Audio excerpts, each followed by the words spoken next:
SDBART-AI. Kalau ada pembunuhan, yang pertama dicari selalu orang yang mencurigakan, yang pendiam, yang aneh, yang punya masa lalu gelap. Padahal, psikopat yang paling berbahaya adalah mereka yang terlihat paling normal. Cerita ini terjadi di kota kecil yang tingkat kejahatannya hampir nol. Semua orang saling kenal, semua merasa aman. Sampai satu pagi, seorang perempuan ditemukan tewas di kamar kosnya sendiri. Tidak ada tanda perlawanan, tidak ada barang hilang, dan pintu terkunci dari dalam. Korban bernama Maya, 26 tahun, pegawai administrasi. Hidupnya biasa, tidak punya musuh. Ia ditemukan terbaring di kasur, posisi rapi, wajahnya tenang, seolah sedang tidur. Dokter forensik bilang, kematiannya bukan kecelakaan, bukan bunuh diri. Ia dibunuh dengan sangat hati-hati. Tidak ada luka tusuk, tidak ada darah berceceran, hanya satu bekas kecil di belakang telinga. Dan jam kematian diperkirakan sekitar pukul 2.17 dini hari. Masalahnya, semua tetangga kos bersaksi hal yang sama. Malam itu sunyi total, tidak ada suara, tidak ada teriakan, tidak ada orang keluar masuk. Polisi mencatat satu detail kecil. Di meja kamar Maya ada secangkir teh hangat. Masih hangat. Artinya, Maya tidak sendirian sebelum mati. Yang lebih aneh, ponsel Maya berisi pesan terakhir yang dikirim pukul 1.59 dini hari. Isinya cuma satu kalimat. Aku akhirnya merasa aman. Dan sejak hari itu, pembunuhan serupa mulai terjadi. Korban berbeda, lokasi berbeda, tapi selalu dengan 3 kesamaan.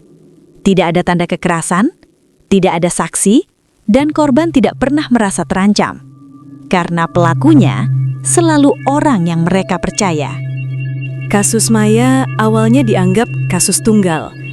Tragis, tapi bukan sesuatu yang luar biasa. Sampai 2 minggu kemudian, korban kedua ditemukan. Namanya Rian, 31 tahun, seorang guru les privat. Tinggal sendirian di rumah kontrakan. Cara matinya terlalu mirip. Tidak ada pintu rusak, tidak ada tanda perkelahian. Tubuhnya bersih, rapi, bahkan selimutnya dilipat dengan tenang. Jam kematian, 2.17 dini hari. Detik yang sama. Polisi mulai panik, tapi masih belum mau mengakuinya. Sampai korban ketiga ditemukan. Sinta, 22 tahun, mahasiswi, ditemukan di kamar apartemennya. Dan lagi-lagi, pintu terkunci dari dalam. Tidak ada jejak orang lain, tidak ada suara yang terdengar tetangga. Satu detail membuat penyidik terdiam. Di meja Sinta ada secangkir teh hangat. Dan di ponselnya, pesan terakhir terkirim pukul 1.59. Akhirnya ada yang mau dengerin aku. 3 korban, 3 lokasi berbeda. 3 latar belakang hidup yang tidak saling terhubung. Tapi, jam kematian sama. Cara sama. Dan pesan terakhir selalu bernada lega.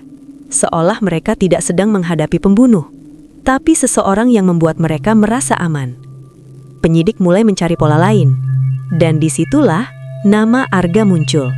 Arga bukan tersangka utama. Ia justru sering muncul di pinggir kasus. Relawan pendamping korban, sering membantu warga sekitar, suka menemani orang-orang yang sedang stres atau depresi. Arga mengenal Maya, pernah membantu Rian mengurus masalah keluarga, dan beberapa kali terlihat ngobrol dengan Sinta di kafe dekat kampus. Semua orang bilang hal yang sama tentang Arga.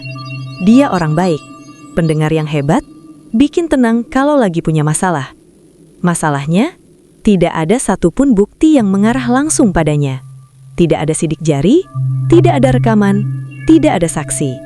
Dan setiap kali ditanya, Arga selalu kooperatif, tenang, senyumnya tidak berlebihan. Jawabannya rapi, terlalu rapi. Seorang penyidik senior mulai merasa ada yang janggal.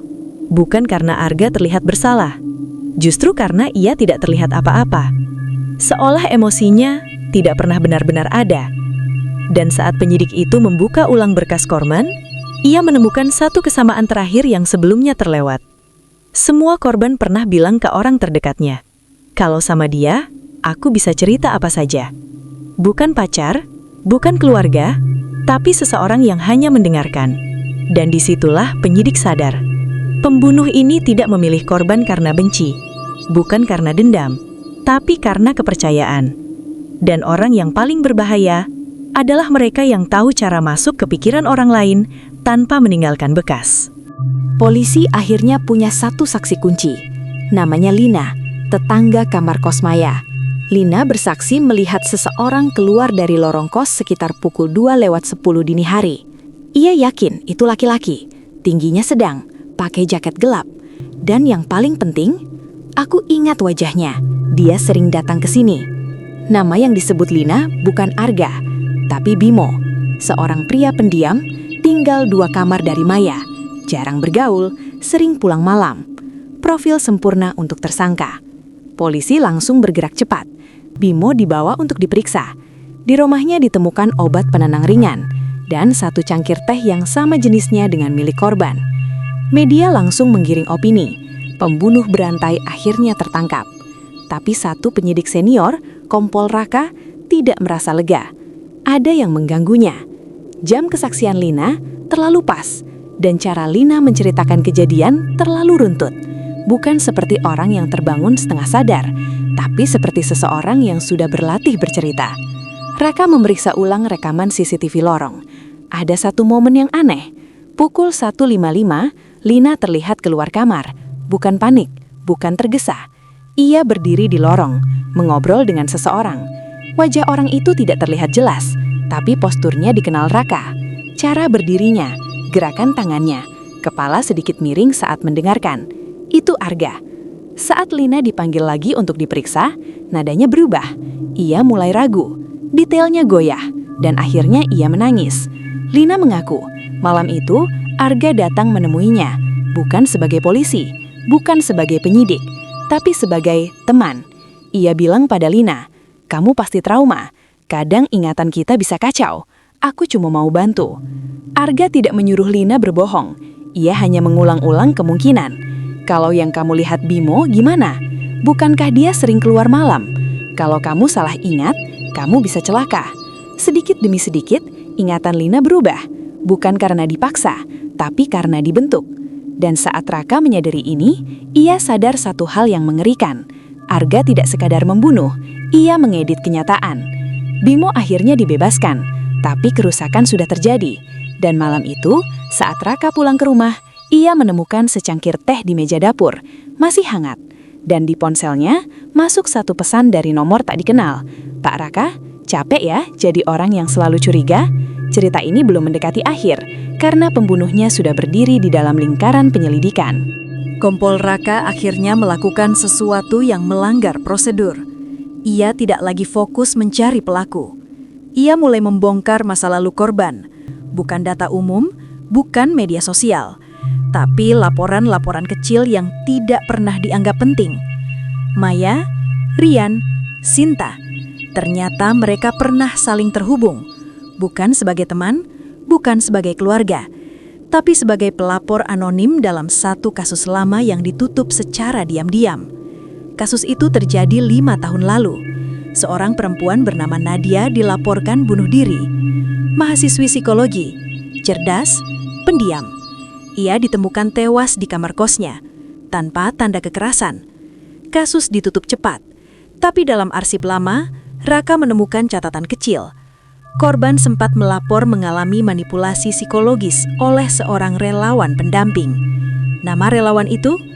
Arga. Laporan itu tidak pernah naik ke penyidikan, karena 3 saksi kunci menarik pernyataan mereka. Saksi itu adalah Maya, Rian, dan Sinta. Mereka dulu bilang Nadia terlalu sensitif. Dia salah paham. Arga orang baik. Dan kasus pun ditutup. Raka mulai memahami sesuatu yang membuat dadanya sesak. Korban-korban sekarang bukan orang sembarangan. Mereka adalah orang-orang yang membiarkan kejahatan terjadi karena memilih merasa aman. Arga tidak membunuh mereka dengan amarah. Ia membunuh dengan ritual psikologis. Ia mendekati mereka, mendengarkan, membuat mereka membuka rahasia, lalu memberi mereka satu hal yang selalu mereka cari. Teh hangat, jam yang sama, pesan terakhir. Semua itu bukan kebetulan. Itu adalah replika malam kematian Nadia. Arga membuat mereka merasakan apa yang dulu Nadia rasakan. Tenang, dipahami, lalu ditinggalkan selamanya. Yang lebih mengerikan, hasil forensik terbaru menunjukkan korban tidak melawan sama sekali. Mereka menerima kematian. Karena bagi Arga, itu bukan pembunuhan.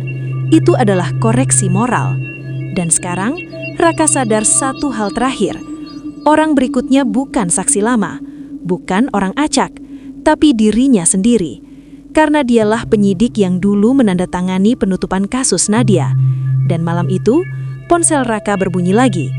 Pesan masuk, Pak Raka, besok jam 2:17, saya mau dengar cerita Bapak. Pukul 2:17 dini hari. Kompor Raka duduk sendirian di ruang tamu. Lampu sengaja tidak dimatikan. Pintu tidak dikunci. Di meja, secangkir teh mengepul pelan. Raka tidak menyentuhnya. Ia sudah paham satu hal. Arga tidak memaksa siapapun. Ia hanya menunggu orang membuka pintu. Dan benar saja, pukul 2:09, bel pintu berbunyi. Arga berdiri di sana. Wajahnya sama seperti biasa. Tenang, rapi, tanpa senjata. Saya tidak datang untuk menyakiti Bapak, katanya pelan. Saya cuma mau didengarkan. Raka mengizinkannya masuk. Tidak ada adu fisik, tidak ada ancaman. Mereka duduk berhadapan. Arga bercerita tentang Nadia. Bagaimana laporannya dianggap remeh. Bagaimana orang-orang memilih diam demi kenyamanan masing-masing. Mereka tidak jahat, kata Arga. Mereka hanya tidak mau repot. Raka mengaku salah, mengaku lalai, mengaku pengecut. Dan saat itu, Arga tersenyum. Bukan senyum puas, tapi senyum lega. Ia berdiri. Berarti tugas saya selesai. Raka baru sadar satu hal yang terlambat. Arga tidak pernah berniat membunuhnya. Arga sudah mendapatkan yang ia cari. Pengakuan, bukan kematian. Pagi harinya, Arga ditemukan meninggal di kamar kos lamanya sendiri. Tanpa luka, tanpa tanda kekerasan. Di mejanya, penegak hukum menemukan catatan terakhir. Saya bukan pembunuh. Saya hanya cermin. Mereka mati saat memilih untuk merasa aman. Kasus ditutup, bukan sebagai pembunuhan berantai, tapi sebagai rangkaian tragedi yang lahir dari pembiaran. Dan nama Arga perlahan dilupakan, seperti semua kesalahan yang terlalu nyaman untuk diingat. Bro, cerita ini bukan tentang psikopat, bukan juga tentang pembunuhan sempurna. Ini tentang manusia biasa yang memilih diam saat sesuatu terasa salah. Karena kadang, kejahatan tidak datang dengan teriakan. Ia datang dengan suara tenang, wajah ramah, dan kalimat sederhana. Aku cuma mau dengar ceritamu. Kalau menurut kalian, siapa yang paling bersalah dalam kisah ini? Arga, para korban, atau sistem yang memilih cepat selesai daripada benar? Tulis pendapat kalian di kolom komentar, karena setiap sudut pandang punya kebenarannya sendiri.